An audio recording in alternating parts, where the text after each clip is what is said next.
Good morning student. अभी अपन ने 3 period में चैप्टर नंबर 4 को डिस्कस किया था। अब उसी चैप्टर 4 में कुछ जो है ग्रामर की परिभाषा, ग्रामर का पोर्शन आया है। उस ग्रामर के पोर्शन को अपन जो है डील करते हैं। तो उसका हेडिंग है चैप्टर चतुर्थ है पाठ है, चतुर्थ है पाठ है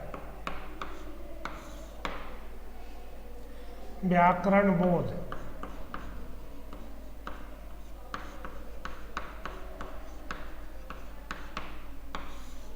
ग्रामर के बारे में जो है अपन को जो है जानकारी हासिल करनी है। तो इसमें पहला जो पॉइंट है वो है नंबर 1, अपि अव्यय का, अपि अव्यय का, अपि अव्यय का वाक्य के प्रारंभ में प्रयोग।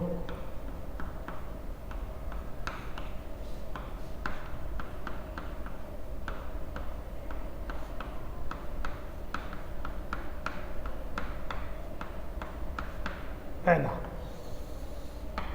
इसका अर्थ क्या हुआ? यदि अपि अव्यय, यदि अपि अव्यय वाक्य में के आरंभ में, वाक्य के आरंभ में, यदि अपि अव्यय वाक्य में आरंभ में प्रयुक्त होता है,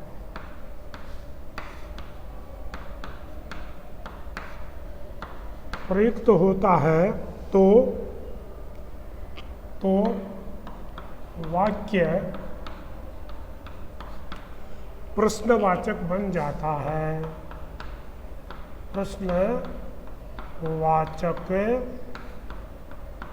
बन जाता है। जैसे अपि तस्य गृहे,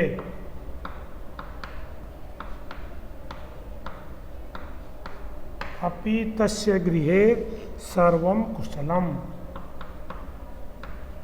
सर्वं कुशलम। क्या अर्थ हुआ? क्या उसके घर में, क्या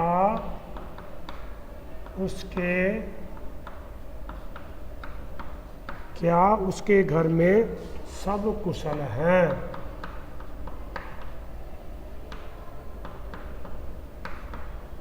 सब कुशल हैं। तो ये जो है अपि, तो अपि अव्यय का वाक्य के प्रारंभ में यदि प्रयोग होता है तो वो जो वाक्य है वो प्रश्नवाचक बन जाता है। जैसे अपि तस्य गृहे सर्वं कुशलम, यहाँ पर अपि का वाक्य के आरंभ में प्रयोग हुआ है, इसलिए इस वाक्य का क्या अर्थ हो जाएगा? क्या उसके घर में सब कुशल है। अन्य उदाहरण,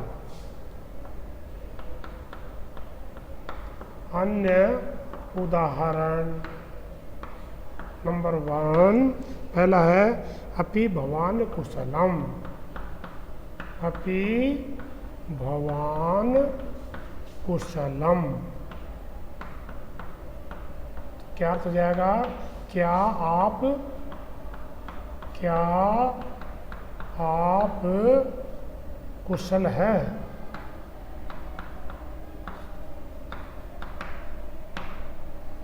दूसरा जो उदाहरण है अपि भवती कुशलम, अपि भवती कुशलम। क्या आप कुशल हैं? महिला और पुरुष। क्या आप कुशल हैं। तो इस प्रकार से ये दो उदाहरण और अपन ने पेश किए कि अपि भवान कुशलम। तो यहाँ अपि आरंभ में है तो इसका प्रश्नवाचक वाक्य बन गया क्या आप कुशल हैं, पुरुष के लिए। इसी प्रकार अपि भवती कुशलम, यदि कोई महिला है और अपन ने अपि भवती लगाया है तो क्या अर्थ हो जाएगा, क्या आप कुशल हैं, महिला के लिए। दूसरा नंबर 2, दूसरा है प्रत्यय।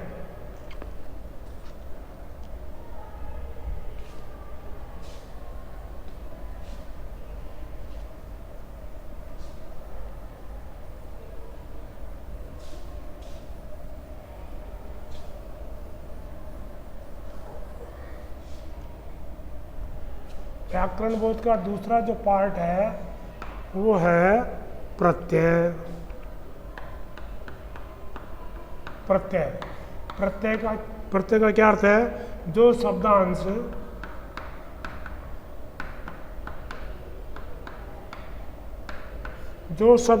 धातु या शब्द में लगकर धातु या शब्द में लगकर उसके अर्थ को बदल देते हैं, उसके अर्थ को बदल देते हैं, उसके अर्थ को बदल देते हैं, उन्हें प्रत्यय कहते हैं। प्रत्यय कहते हैं।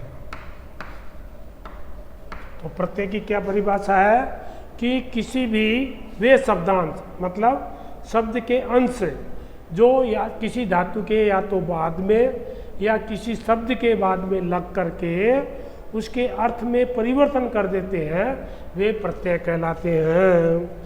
प्रत्यय 3 प्रकार के होते हैं। प्रत्यय के भेद।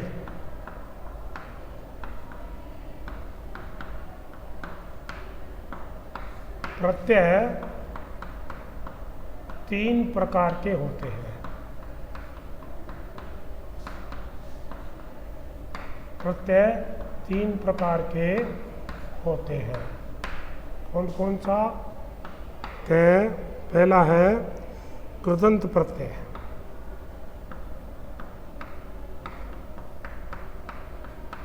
कृदंत प्रत्यय है धातु में लगने वाले।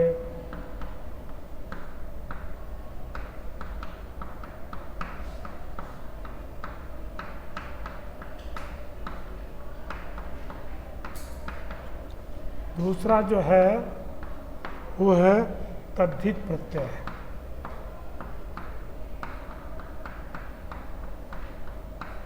तद्धित प्रत्यय शब्द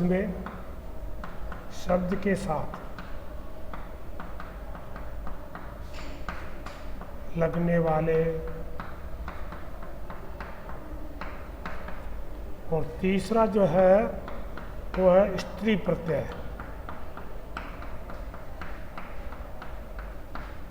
स्त्री प्रत्यय पुल्लिंग से स्त्रीलिंग बनाने में, पुल्लिंग से स्त्रीलिंग, पुल्लिंग से स्त्रीलिंग बनाने।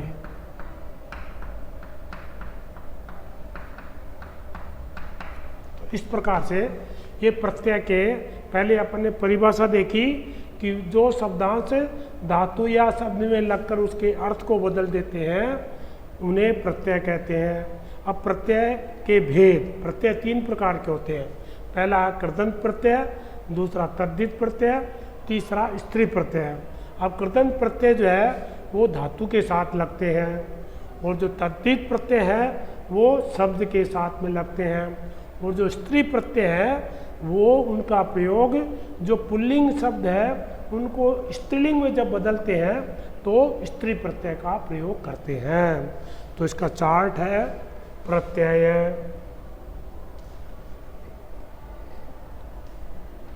प्रत्यय, प्रत्यय का अपन चार्ट बनाते हैं।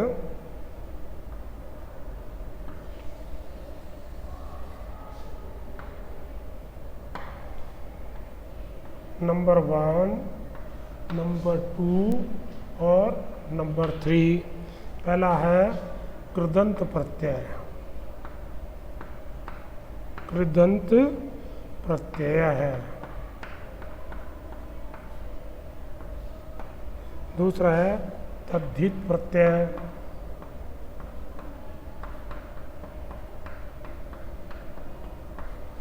तीसरा है स्त्री प्रत्यय, स्त्री प्रत्यय। अब कृदंत में क्या है कि धातु के साथ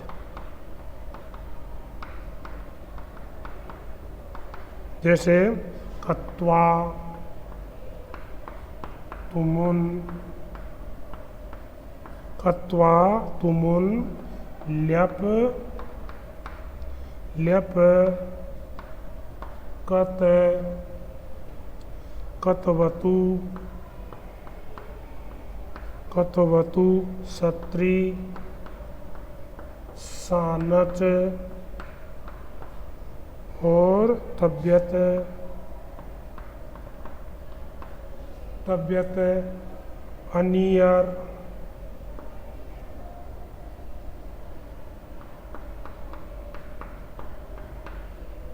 तबियत, अनियर। तो ये जो है कृदंत प्रत्यय कहलाते हैं।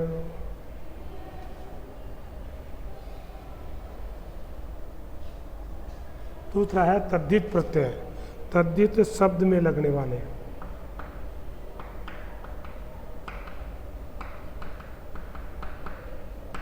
इसमें कौन कौन से हैं?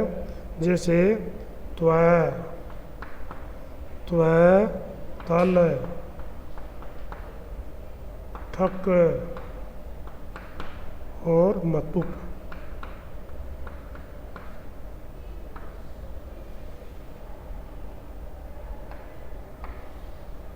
ये आपके तद्धित प्रत्यय हो गए। स्त्री प्रत्यय टाप और गी। इस प्रकार से ये जो है प्रत्यय के 3 पार्ट हैं। पहला है कृदंत प्रत्यय जो धातु के साथ लगते हैं, वे है कत्वा, तुमुन, ल्यप, कत, कतवतु, सत्री, सानच, तबियत और अनियर। ठीक है। उसके बाद तद्धित प्रत्यय जो शब्द के साथ लगते हैं वो है त्वय, तल, ठक और मतुप। तीसरा है स्त्री प्रत्यय। स्त्री प्रत्यय जो है टाप और गीप। ये जो है प्रत्यय का अपन ने चार्ट देखा। नेक्स्ट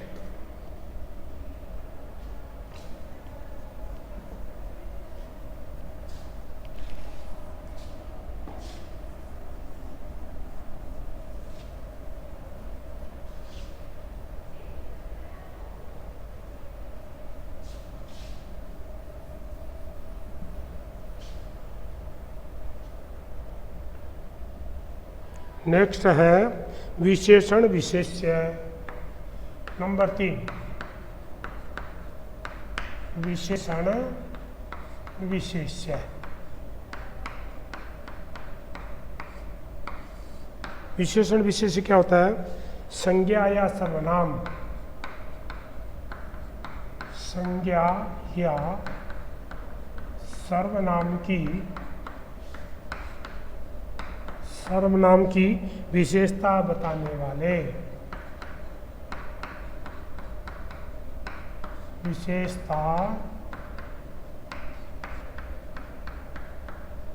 विशेषता बताने वाले शब्दों को,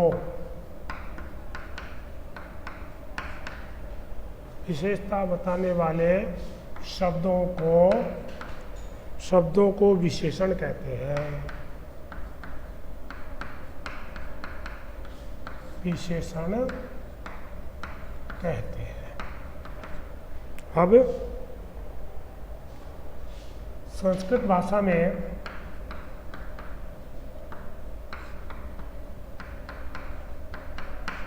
भाषा में जिस विशेष्य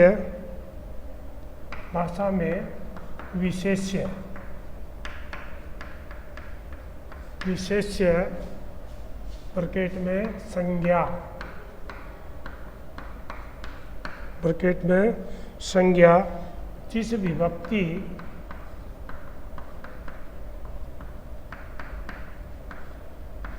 विभक्ति लिंग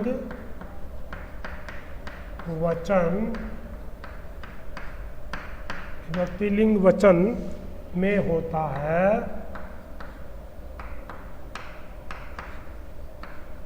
होता है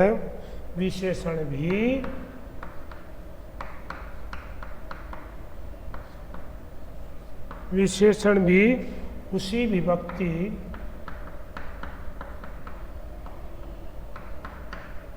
उसी विभक्ति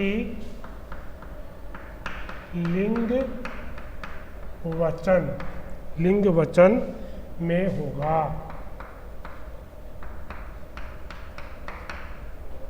जैसे कृष्ण है सर्प है। दूसरा है शीतलम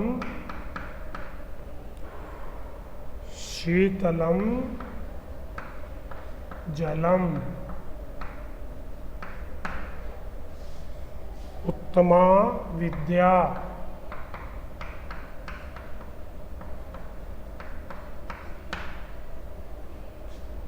ठीक है, तो इस प्रकार से ये पुल्लिंग है, ये नपुंसकलिंग है, ये स्त्रीलिंग है।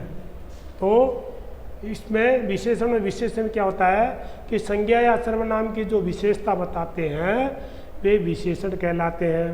तो यहाँ पर संस्कृत भाषा में एक विशेष बात है कि विशेष्य मानी आगे वाला जो पद है उसमें विशेष्य मतलब संज्ञा या सर्वनाम जिस विभक्ति और लिंग वचन में होता है विशेषण भी उसी विभक्ति लिंग वचन में होता है। जैसे कृष्ण है सर्प है। अब यहाँ पर जो है विशेष से जो सर्प है वो प्रथमा विभक्ति है, इसलिए विशेषण भी कृष्ण है हो गया प्रथमा विभक्ति।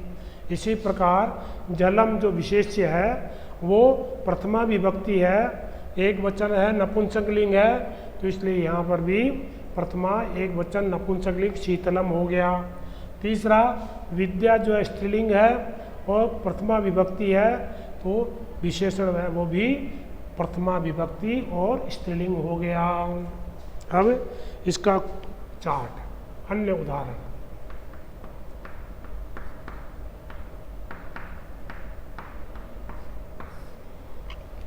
उदाहरण है पुल्लिंग।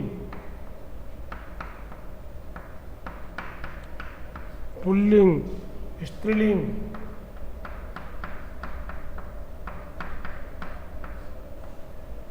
पुल्लिंग, स्त्रीलिंग, नपुंसकलिंग।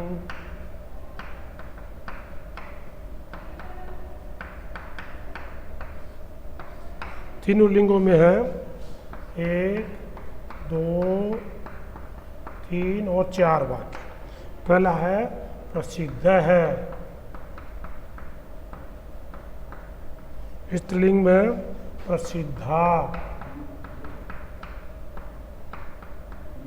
नपुंसक में प्रसिद्धम।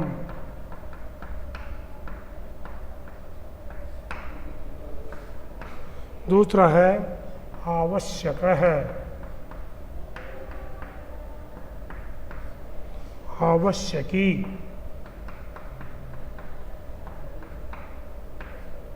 तीसरा आवश्यकम।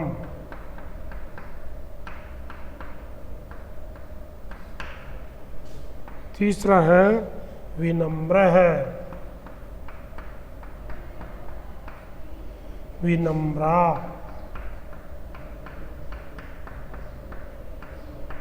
और विनम्रम।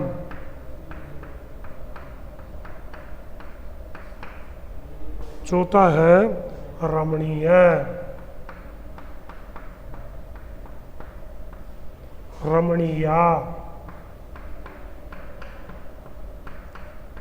रमणीयम।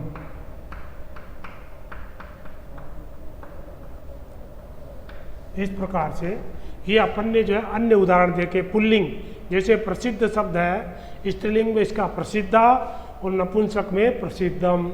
दूसरा है आवश्यक है, स्त्रीलिंग में आवश्यकी और नपुंसक में आवश्यकम। तीसरा है विनम्र है, स्त्रीलिंग में विनम्रः, नपुंसक में विनम्रम। चौथा है रमणीय है, स्त्रीलिंग में रमणीया, नपुंसक में रमणीयम। नेक्स्ट, चौथा जो पॉइंट है वो है कारक विभक्ति।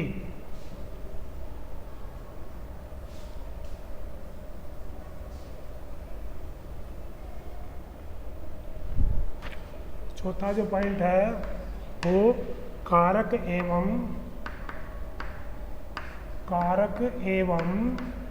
उपपद विभक्ति।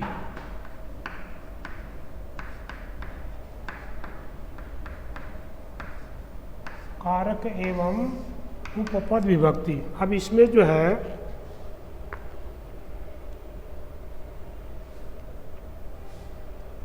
विशेष विभक्ति, विशेष विभक्ति का प्रयोग।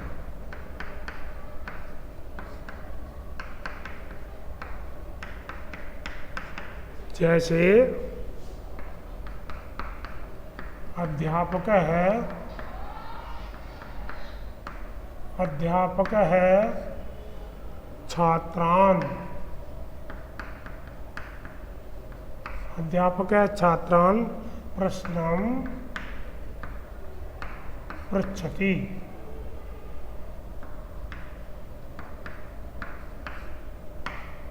अध्यापक छात्रों को प्रश्न पूछता है, अध्यापक छात्रों को प्रश्न पूछता है। अब यहाँ पर जो है अध्यापक जो है छात्रों को प्रश्न पूछता है, तो यहाँ पर पृच्छ धातु उपपद है। यहाँ पृच्छ धातु उपपद, उपपद होने से पृच्छ धातु उपपद है, इसलिए होने से द्वितीय विभक्ति।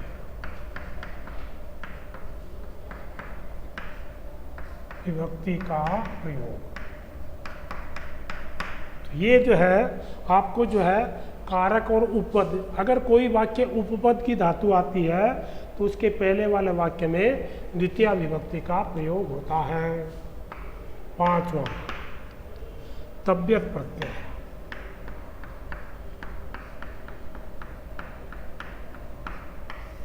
तबियत प्रत्यय का प्रयोग कहाँ होता है कि तबियत प्रत्यय का प्रयोग, तबियत प्रत्यय का प्रयोग, तबियत प्रत्यय का प्रयोग चाहिए अर्थ में होता है। चाहिए अर्थ में होता है। अब इसमें क्या होता है, तबियत, तबियत में तब्य, तब्य शेष रहता है, तब्य शेष रहता है। इनका रूप पुल्लिंग में बाल,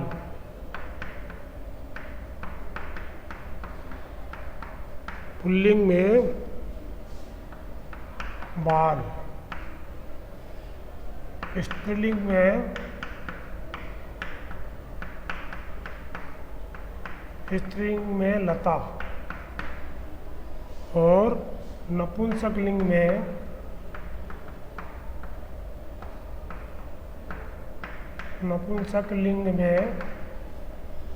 फल के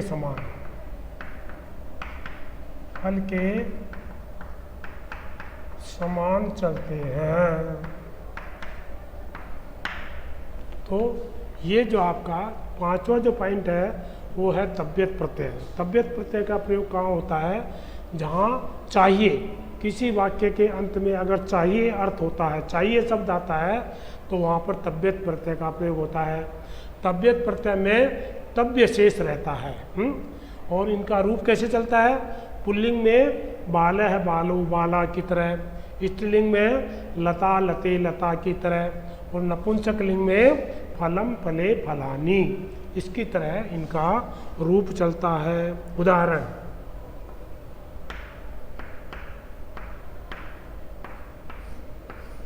उदाहरण में चार्ट है। पहला है धातु प्लस प्रत्यय, नंबर 1 अर्थ, उसके बाद पुल्लिंग, उसके बाद स्त्रीलिंग, उसके बाद नपुंसक लिंग।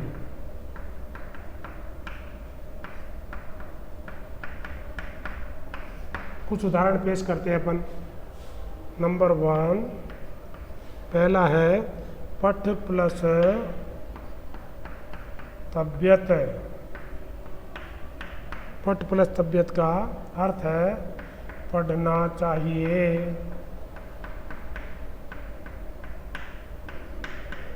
उसका है पठितव्य है,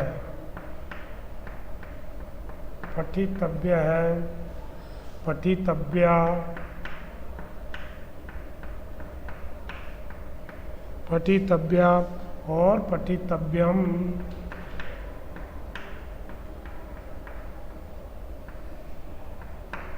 पठितव्यम। दूसरा है लिख प्लस तबियत।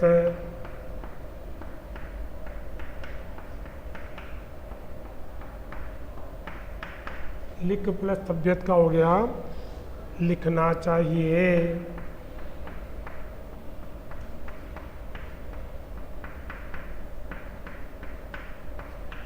रूप चलेगा लेखितव्य,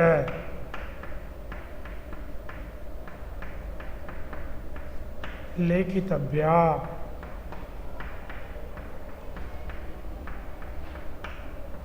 लेखितव्यम।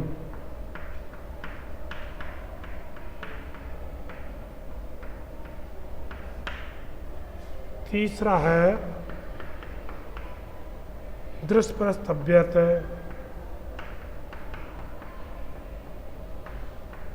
दृश्य प्लस तबियत देखना चाहिए।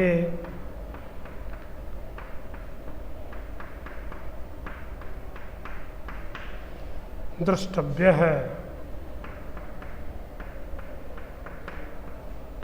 द्रष्टव्य है, द्रष्टव्या और द्रष्टव्यम।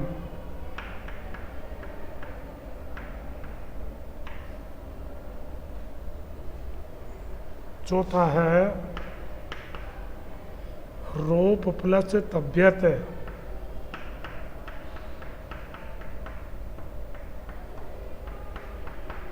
रोपना चाहिए।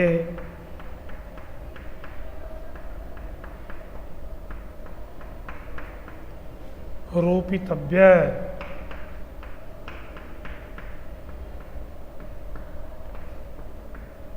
रोपितव्या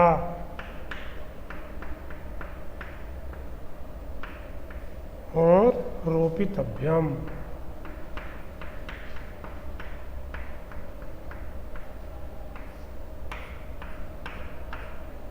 इस प्रकार से ये अपन ने 4 उदाहरण दिए। पहला है पठ प्लस तबियत, पठनीय, पठन, पढ़ना चाहिए। पठितव्य है, पठितव्या पठितव्यम। दूसरा है लिख प्लस तव्यत, लिखना चाहिए। लेखितव्य है, लेखितव्या लेखितव्यम। तीसरा है दृष्ट प्लस तव्यत, देखना चाहिए। द्रष्टव्य है, द्रष्टव्या द्रष्टव्यम। चौथा है रोप प्लस तव्यत, रोपना चाहिए। रोपितव्य है, रोपितव्या रोपितव्यम। नेक्स्ट छठा पॉइंट।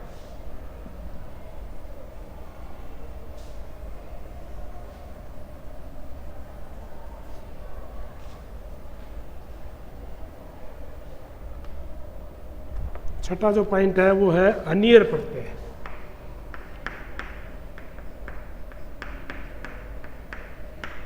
अनियर प्रत्यय, अनियर प्रत्यय का प्रयोग, इस प्रत्यय का प्रयोग,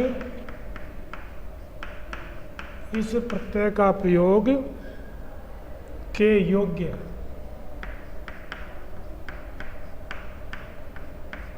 के योग्य या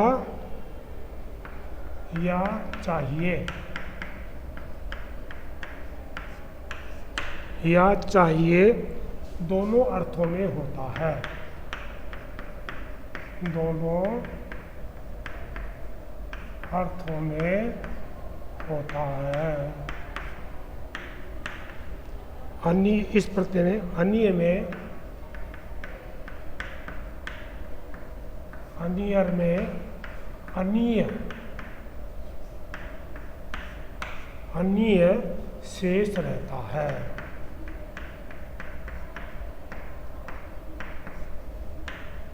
अन्य शेष रहता है। इस प्रत्यय का प्रयोग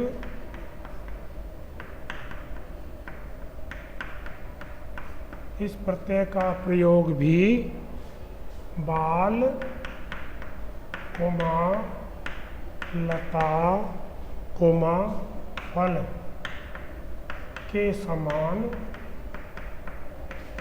समान चलता है। उदाहरण,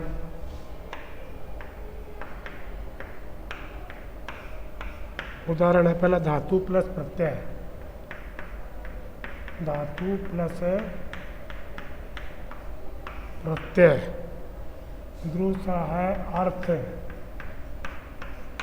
तीसरा है पुल्लिंग,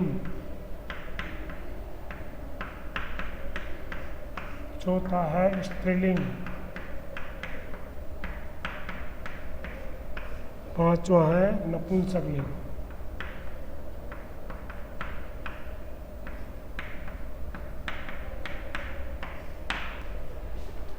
तो पहला जो उदाहरण है वो है पट प्लस अनियर।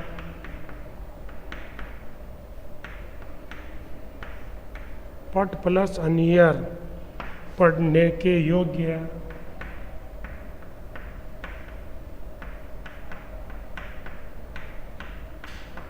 पढ़ने के योग्य पठनीय है। पठनीया,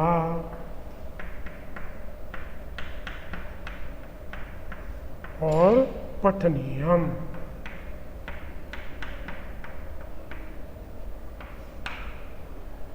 दूसरा है चल प्लस अनियर।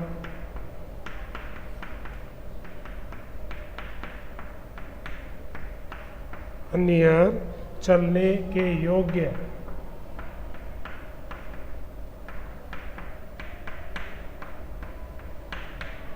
चलनीय है।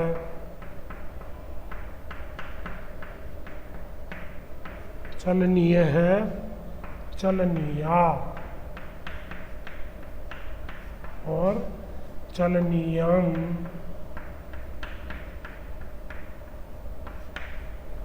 तीसरा जो वाक्य है वो है नम प्लस अनियर।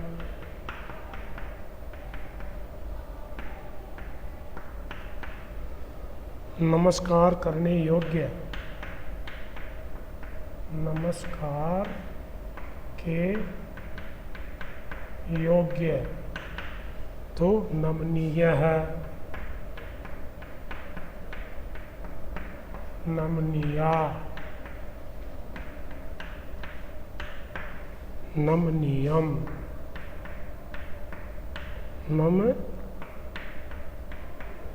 नियम। चौथा जो वाक्य है वो है स्मृ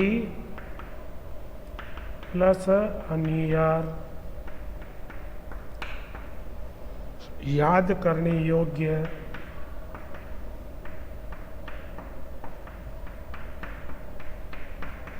स्मरणीय है,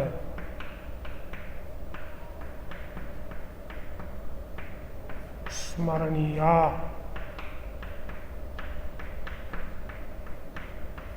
स्मरणीयम।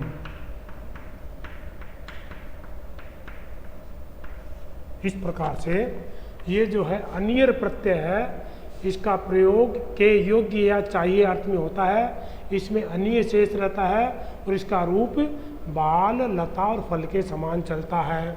उदाहरण जैसे पठ प्लस अनियर, इसका अर्थ हो गया पढ़ने योग्य।